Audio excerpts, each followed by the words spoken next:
గజం కేవలం 13,500 రూపాయలకి హైదరాబాద్ కి చేరువలో మీ సొంతింటి కలను నిజం చేసుకోండి శ్రీ వాసవి ప్రాజెక్ట్స్ తో. వివరాలకు ఈ నెంబర్లకు కాల్ చేయండి.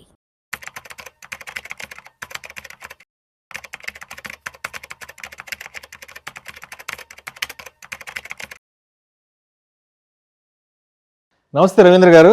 నమస్తే విష్ణు గారు. Welcome to Vishnu talks. So Ravindra గారు, కొత్తగా లేబర్ చట్టాలు వచ్చాయి, కొత్త లేబర్ లాస్. అయితే ఈ కొత్త లేబర్ లాస్ వచ్చినప్పటి నుంచి ఒక వార్త సోషల్ మీడియాలో పెద్ద ఎత్తున వైరల్ అవుతోంది. ఈ కొత్తగా వచ్చిన లేబర్ చట్టాల వల్ల మన టేక్ హోమ్ శాలరీ అనేది తగ్గబోతుంది అంటూ కూడా ఒక వార్త బాగా వైరల్గా మారింది. మరి ఏంటి అసలు ఈ కొత్తగా వచ్చిన లేబర్ చట్టాల వల్ల మన టేక్ హోమ్ శాలరీ ఎందుకు తగ్గుతుంది? అదేవిధంగా ఈ కొత్తగా వచ్చిన లేబర్ చట్టాలని ఉద్యోగస్తులు ప్రతి ఒక్కరూ తెలుసుకోవాల్సిన, గుర్తుపెట్టుకోవాల్సిన అంశాలు ఏమున్నాయి దీంట్లో? విష్ణు గారు, ఇప్పుడు నవంబర్ 21 నుంచి లేబర్ లాస్, ఆ లేబర్ కోడ్ అనేది ఇంప్లిమెంటేషన్లోకి వచ్చింది. కొన్ని కంపెనీస్ ఇంప్లిమెంట్ చేస్తున్నాయి, కొన్ని కంపెనీస్ ఇంకా ఫైనల్ కంక్లూజన్ వచ్చాక చేద్దామని వెయిట్ చేస్తున్నాయి. సో దీంట్లో ఫస్ట్ వచ్చిన అంశం టాపిక్ ఏంటంటే టేక్ హోమ్ శాలరీ ఇంపాక్ట్ ఏంటి, టేక్ హోమ్ శాలరీ తగ్గుతుందని అంటున్నారు. ఎందుకంటే ఈ డిస్కషన్ వచ్చిందంటే ఫస్ట్ లేబర్ లాలో వచ్చిన బేసిక్ కండిషన్ మారింది. ఏంటంటే శాలరీలో 50% బేసిక్ ఉండాలని కండిషన్ పెట్టారు. సో మీ శాలరీ 1 lakh అయితే 50,000 బేసిక్ శాలరీ ఉండాలి. మిగిలిన 50,000లోనే అలవెన్సెస్ అన్ని అకామిడేట్ చేయాలి. ఏదైతే హెచ్ఆర్ఏ అలవెన్స్ అని కానీ, సిటీ కన్వెన్స్ అలవెన్స్ కానీ, ట్రావెలింగ్ కానీ, ఏదైనా a allowance, whatever you name, you can keep only in the 50% bracket. 50% కంపల్సరీగా బేసిక్ ఉండాలి. సో 50% బేసిక్ ఉన్నప్పుడు యాక్చువల్ ఎలా ఉండదంటే పిఎఫ్ అనేది ఎప్పుడు కూడా బేసిక్ మీద 12% ఉండేది. సో కంపెనీస్ ఇప్పటిదాకా ఏం చేస్తున్నారంటే 15,000 బేసిక్ పెడతారు. మీరు చూడండి, ఏ ఎంప్లాయీ చూడండి, కార్పొరేట్ సాఫ్ట్వేర్ ఎంప్లాయీస్ అని ఎవరినైనా 2 lakh శాలరీ, 3 lakh శాలరీ వచ్చే వాళ్ళు చూస్తే వాళ్ళ బేసిక్ 30,000, 20,000, 15,000 అంతగానే దాటదు. ఎందుకంటే బేసిక్ మీద మన పిఎఫ్ కట్టాలి కాబట్టి వాళ్ళు బేసిక్ చాలా తక్కువ పెట్టి మిగిలిన అలవెన్స్ చాలా ఎక్కువ ఉంటాయి. హెచ్ఆర్ఏ కానీ వాటిని బాస్కెట్ ఆఫ్ అలవెన్సెస్ అంటారు. మనకు కావాలంటే మనమైనా మార్చుకోవచ్చు. మనమైనా అలవెన్సెస్ని నాకు ఇంత కావాలి అని చెప్పేసి మనం మార్చుకోవచ్చు, కస్టమైజ్ చేసుకోవచ్చు. ఏ కంపెనీలో ఉండేది ఆప్షన్. సో ఇప్పుడు వచ్చిన లేబర్ లాస్లో 50% బేసిక్ పెడుతున్నారు. సో దానివల్ల పిఎఫ్ కాంట్రిబ్యూషన్ పెరిగింది, దానివల్ల ఇన్ రిటర్న్ మన టేక్ హోమ్ తగ్గిద్ది అని చెప్పేసి ఒక డిస్కషన్ వస్తుంది. బట్ మొన్న మినిస్ట్రీ ఆఫ్ లేబర్ ఏం చేస్తున్నారో క్లియర్గా క్లారిఫికేషన్ ఇచ్చింది. ఏదైతే బేసిక్ శాలరీ మీరు 50% పెడుతున్నారో 50% పెట్టండి, ఫైన్. బట్ పిఎఫ్ మాత్రం మీరు 15,000 మీద కడితే చాలు. 15,000 మీద పిఎఫ్ కాంట్రిబ్యూట్ చేస్తే 15,000 ఇంటూ 12%, 1,800 మీరు కాంట్రిబ్యూట్ చేస్తే చాలు. అంతకన్నా ఎక్కువ మీ వాలంటరీ, నాట్ మ్యాండేటరీ. అంటే మీ బేసిక్ శాలరీ 50,000 ఉన్నా కూడా మీరు 15,000 మీద మీరు పిఎఫ్ కడితే చాలు, అంతకన్నా ఎక్కువ మీద ఆప్షనలే, మ్యాండేటరీ అని క్లియర్గా క్లారిఫికేషన్ ఇచ్చింది. సో దీనివల్ల ఎవరైతే software employees take home salary తగ్గుద్ది అనుకుంటున్నారో వాళ్ళకి టేక్ హోమ్ శాలరీలో ఎటువంటి ఇంపాక్ట్ ఉండదు. బట్ ఓన్లీ థింగ్ ఏంటంటే చిన్న ఎంప్లాయీస్ వాళ్ళు ఎవరికైతే శాలరీ 30,000 కన్నా తక్కువ ఉండిద్దో, ఇదే గమ్మత్తైన విషయం, 30,000 కన్నా శాలరీ తక్కువైన వాళ్ళకి టేక్ హోమ్ తగ్గిపోయింది. 30,000 కన్నా శాలరీ ఎక్కువ ఉన్న వాళ్ళకి టేక్ హోమ్లో ఎటువంటి చేంజ్ ఉండదు. సో అది ఫస్ట్ థింగ్. సో ఈ టేక్ హోమ్ డిస్కషన్ 2 parts చెప్పాలంటే 30,000 కన్నా శాలరీ మీకు తక్కువ ఉంది అంటే మీ టేక్ హోమ్ తగ్గిపోయింది. మీ శాలరీ 30,000 కన్నా ఎక్కువ ఉంది అంటే టేక్ హోమ్లో ఎటువంటి చేంజెస్ లేవు. నెక్స్ట్ ఇంకోటి వచ్చిన డిస్కషన్ ఏంటంటే గ్రాట్యుటీ 1 yearకే అని చెప్పేసి ఒక డిస్కషన్ నడుస్తుంది. సో అంతకుముందు గ్రాట్యుటీ ఎలా ఉండేది, 4 yearsకి 4.5 yearsకి గ్రాట్యుటీ ఇచ్చేవాళ్ళు. ఇప్పుడు 1 yearకే అన్నారు. అది అపోహ, అదంతా కుదరదు సంవత్సరం. సో ఓన్లీ థింగ్ ఏంటంటే మీరు ఎప్పుడైనా మీరు ఆఫర్ లెటర్ ఇచ్చేటప్పుడు, మీరు ఎంప్లాయ్మెంట్ తీసుకున్నప్పుడే ఫిక్స్డ్గా నేను ఈ ఎంప్లాయీని 2 years ఉంచుకుంటాను, ఫిక్స్డ్ టర్మ్ ఎంప్లాయ్మెంట్ అంటారు. యాక్చువల్లీ ఇప్పుడు అలా ఎప్పుడు ఇండియాలో తీసుకోరు. ఎంప్లాయీని తీసుకుంటారు, వాళ్ళ ప్రాజెక్ట్స్ ఉంటాయి, వర్క్ చేయించుకుంటారు. మళ్ళీ ఎంప్లాయీకి ఇష్టం లేకపోతే మానేయటం, లేదా కంపెనీకి ఇంకా ప్రాజెక్ట్స్ లేవు, మనం చేయలేము, మనం ఇదైపోయినప్పుడు ప్రాజెక్ట్స్లో తీసేస్తారు, రిజైన్ చేయమని చెప్తారు, అన్నీ పింక్ స్లిప్ ఇస్తూ ఉంటారు. బట్ ముందే మీరు ఎంప్లాయ్మెంట్ ఆఫర్ లెటర్ తీసుకునేటప్పుడే నేను ఈ పర్సన్ని, ఈ ఎంప్లాయీని 1 yearకే తీసుకుంటున్నాను, 2 yearకే తీసుకున్నాను, ముందే ఫిక్స్డ్ టర్మ్ ఎంప్లాయ్మెంట్ ఉంటుంది, దాన్ని ఫిక్స్డ్ టర్మ్ ఎంప్లాయ్మెంట్ అంటారు. అలా ఉంటేనే మీకు 1 year గ్రాట్యుటీ అప్లికబుల్ అవుతుంది.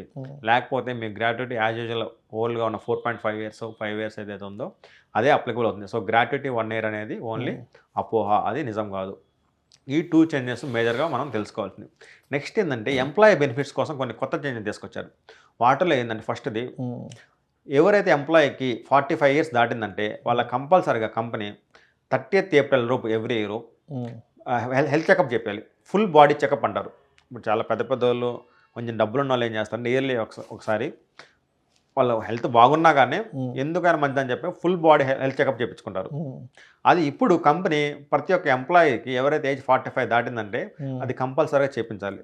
సో మీరు ఎంప్లాయీ అయితే మీరు మీ ఆర్గనైజేషన్ అడిగి యూ షుడ్ డిమాండ్ నాకు ఫుల్ బాడీ హెల్త్ చెకప్ చేయండి ఒకసారి. సో మనకు తెలియదు, మనం యవ్వనంలో ఉంటాం కాబట్టి ఏమైనా ఇష్యూ ఉన్నా కానీ మన బాడీ దాన్ని మేనేజ్ చేసింది. సో దాని ముందే ఐడెంటిఫై చేయడం కోసం 45 years దాటిన వాళ్ళకి ఫుల్ బాడీ చెకప్ చేయాలి. నెక్స్ట్ ఒక ఎంప్లాయీ వేరే స్టేట్లో ఉన్న కంపెనీలో జాయిన్ అయితే ఆ company yearly once to and fro, ఐజోమి మన ఆంధ్రాలో ఉన్నాడు ఎంప్లాయీ, బెంగళూరులో ఉన్న కంపెనీలో జాయిన్ అయ్యారు. సో బెంగళూరులో ఉన్న కంపెనీ టు అండ్ ఫ్రో రానుపోని ఖర్చులు ట్రాన్స్పోర్టేషన్ కంపెనీ భరించాలి. ఇయర్లీ వన్స్ ట్రాన్స్పోర్టేషన్ కంపెనీ ఇవ్వాలి, బాడీ చెకప్ చేయాలి, ట్రాన్స్పోర్టేషన్ ఇవ్వాలి. అదేవిధంగా ఇప్పుడు వచ్చిన కొత్త అన్ని లాలో ఏం చెప్పారంటే శాలరీ ఏదైతే ఉందో అది నెక్స్ట్ మంత్ 7th కల్లా పే చేయాలి. ఓకే, నేను శాలరీ, నాకు డబ్బులు లేవు, ప్రాజెక్ట్ లేవు, నేను లేట్కి ఇస్తాను, 15 daysకి ఇస్తాను, 30 days లేట్ ఇస్తాను కుదరదు. By 7th of the next month కంపల్సరీగా శాలరీ అనేది ఎంప్లాయీ అకౌంట్లోకి వెళ్ళిపోవాలి. మాక్సిమం లేట్ అంటే 7వ తేదీ లోపల పడాలి. 7వ తేదీకి లేట్, మాక్సిమం లేట్. మంత్ ఎండ్కి ఇస్తాను, నెక్స్ట్ మంత్కి ఇస్తాను, నెక్స్ట్ క్వార్టర్కి ఇస్తానంటే కుదరదు. సో అది చాలా స్ట్రిక్ట్గా పెట్టారు. నెక్స్ట్ అదేవిధంగా ఈ ఎంప్లాయర్స్ మధ్యలో ట్రేడ్ యూనియన్స్ ఉంటాయి. సో సాఫ్ట్వేర్ కంపెనీలు తక్కువ కానీ ఫ్యాక్టరీస్ వాటి ట్రేడ్ యూనియన్స్ ఇండస్ట్రీస్లో ఉంటాయి. ఈ ట్రేడ్ యూనియన్స్ అన్నిటి కూడా అంతకుముందు లేబర్ కోర్ట్స్ అని ఉండేవి. అంటే మన ఎలాగైతే మన జ్యుడిషియల్ కోర్టులు ఉన్నాయో లేబర్ యాక్ట్ సపరేట్ కోర్టులు ఉండేవి. ఈ కోర్టులు అనే కాన్సెప్ట్ తీసేశారు. సో ట్రేడ్ యూనియన్ కానీ ఎంప్లాయీ కానీ ఏమైనా ఇష్యూ మీద కేసు ఫైల్ చేయాలంటే లేబర్ కోర్టులు తీసేసి ట్రిబ్యునల్ అనే కొత్త కాన్సెప్ట్ తీసుకొచ్చారు. ఈ ట్రిబ్యునల్లో ఓన్లీ 2 members ఉంటారు, ఒకళ్ళు జ్యుడిషియల్ మెంబరు, ఒకళ్ళు అడ్మినిస్ట్రేటివ్ మెంబరు. సో ఏమైనా ఇష్యూ అయితే మనం ట్రిబ్యునల్లోకి వెళ్ళి మాట్లాడుకోవాలి తప్పితే ఇంకా కోర్టు అనే కాన్సెప్ట్ని వాళ్ళు తీసేశారు. నెక్స్ట్ అదేవిధంగా ఏదైనా ఆర్గనైజేషన్లో 50 employees దాటారు అంటే వాళ్ళు కంపల్సరీగా ఎంప్లాయీస్లో ఫిమేల్కి మేల్కి సపరేట్ వాష్రూమ్స్ ఉండాలి. 50 మంది కంటే ఉద్యోగులు ఎక్కువ ఉంటాయి వాళ్ళకి వాష్రూమ్స్ ఉన్నా షెల్టర్స్ ఇస్తారు కొంతమంది. షెల్టర్స్ కూడా మేల్కి ఫిమేల్కి సపరేట్గా ఉండాలి. సో అందరు ఒకే పెడదామని కుదరదు. 50 employees క్రైటీరియా, దాన్ని 50 employees దాటారంటే కంపల్సరీ ఇది చేయాలి. నెక్స్ట్ అదేవిధంగా 100 members ఎంప్లాయీస్ దాటారంటే కంపల్సరీ క్యాంటీన్ ఫెసిలిటీ ఉండాలి. ఓకే, సో వాళ్ళు తినడానికి కూర్చొని సపరేట్గా ఉండాలి. నువ్వు వర్క్ చేసే దగ్గర కూర్చొని తినడం అనేది కుదిరే పరిస్థితి లేదు. సో సపరేట్గా వాళ్ళకి క్యాంటీన్ ఉండాలి. నెక్స్ట్ అదే 250 members ఎంప్లాయీస్ దాటారు అంటే వాళ్ళకి దగ్గరలో అంటే కంపెనీ ప్రొవైడ్ చేయాలి. ఏంటి, అంబులెన్స్ పెట్టాలి, ఫైర్ సిస్టమ్ పెట్టాలి. సో ఏ ఎంప్లాయీ కానీ ఇష్యూ వస్తే అంబులెన్స్ తను తీసుకెళ్ళి నియరెస్ట్ హాస్పిటల్లో అడ్మిట్ చేసి తనకు చికిత్స చేసే విధంగా 250 employees దాటితే అంబులెన్స్ అండ్ ఫైర్ ప్రొవిజన్ పెట్టారు. సో వీటిని కంపల్సరీగా కంపెనీస్ అన్ని ఫాలో అవ్వాలి. అదేవిధంగా వర్క్ చేసేటప్పుడు ఎంప్లాయీకి ఏమైనా ఇష్యూ వచ్చి ఏమైనా డెత్ అయినా ఇష్యూ అయినా కానీ within 4 hours, so maximum time 4 hours కల్లా ఎంప్లాయీ రిలేటివ్స్కి ఇన్ఫర్మేషన్ పాస్ ఆన్ చేయాలి. సో అంతకుముందు ఇలాంటి టైం ఏం లేదు, ఎంప్లాయీ ఎప్పుడో 1 day తర్వాత లేదా ఎప్పుడుకో చెప్పేవాళ్ళు. ఇప్పుడు వితిన్ 4 hours కంపల్సరీగా ఎంప్లాయీ ఫ్యామిలీకి ఏమైనా ఇష్యూ అయినా కానీ ఇదైనా కానీ ఆ ఇన్ఫర్మేషన్ని పాస్ ఆన్ చేయాలి. అదేవిధంగా ఇప్పుడు ఎంప్లాయీ చనిపోయినా డెత్ వచ్చినా సో కంపల్సరీగా ఆ ఇన్సూరెన్స్ దగ్గర నుంచి ప్రీమియం అవి వస్తాయి. ప్రీమియం లంసమ్ అమౌంట్స్ కంపెనీ తరపు నుంచి, ఇన్సూరెన్స్ కంపెనీ నుంచి సెటిల్మెంట్స్ వస్తాయి. వాటితో పాటుగా కంపెనీ ఫ్యూనరల్కి కూడా మినిమం 15,000, నీకు కావాలంటే ఎక్కువ ఇవ్వచ్చు, అంత్యక్రియలకు కూడా మళ్ళీ అది వాళ్ళ బర్డెన్ కాకూడదని మినిమం 15,000 కంపెనీ ప్రొవైడ్ చేయాలి. ఎక్కువ కావాలని ఎక్కువ, but it should not be less than 15,000. Okay, so ఇలాగా చాలా చేంజెస్ని లేబర్ కోడ్లో తీసుకొచ్చారు.